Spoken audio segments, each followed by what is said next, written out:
It is very easy to identify the interrogative sentence. You can see a question mark at the end.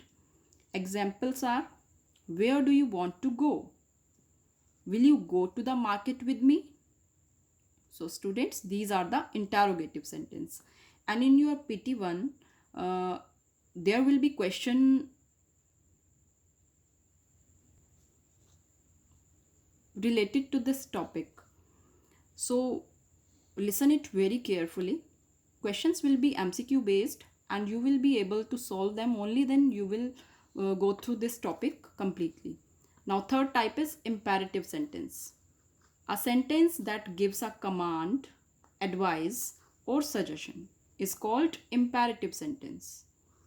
Examples: shut the door.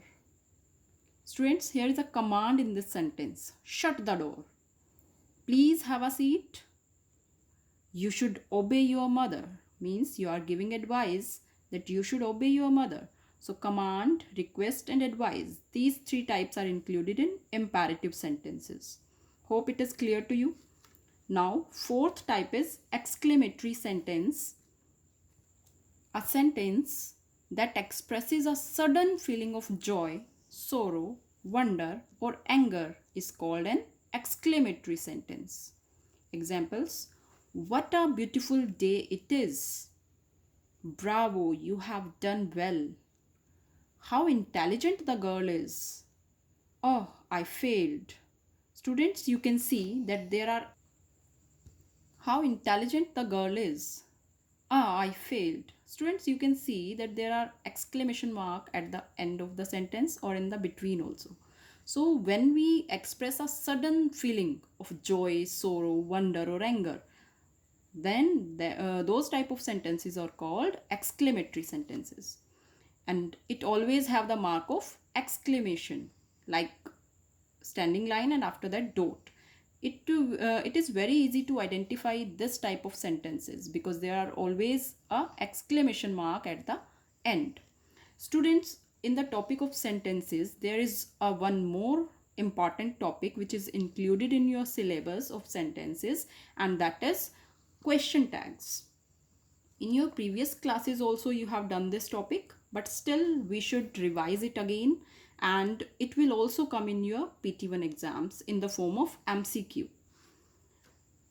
Ratna is a doctor, isn't she? Here the word isn't she is a question tag. Means when we state something like Ratna is a doctor and we are asking again, isn't she? This part is called a question tag. Students, a question tag is used to confirm if something is true or to get a reply from the person we are talking to. Like Ratna is a doctor. Now we are inquiring, isn't she?